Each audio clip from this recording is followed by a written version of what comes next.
Vous êtes précisément dans le quartier de Beyrouth où vous êtes né, c'est le quartier de Tabaris. On vous voit d'ailleurs, Philippe Araktinji, dans votre film Héritage, dans ce quartier précisément, avec vos enfants. C'est tout sauf anodin. Pourquoi est-ce que vous avez choisi d'intégrer vos enfants dans ce film sur l'exil, sur l'histoire du Liban?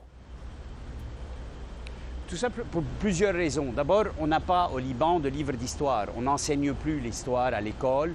Nous avons eu notre indépendance des Français en 1943. Les livres d'histoire s'arrêtent de raconter l'histoire en 1943. Après ça, les partis ne se sont pas mis d'accord. Donc il y a un grand vide. Et qui vit un vide se sent obligé d'essayer de comprendre son passé et donc nécessairement de le répéter, de pouvoir le reprendre, de le revivre d'une certaine manière.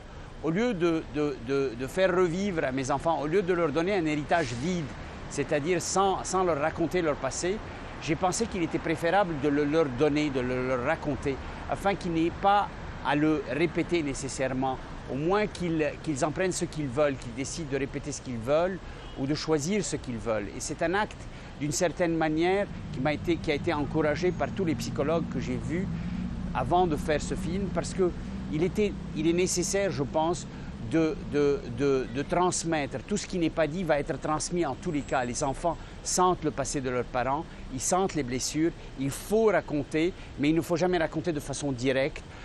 Via l'art, via le film, via le cinéma, via les livres, on peut mieux raconter et c'est ce que j'ai choisi de faire.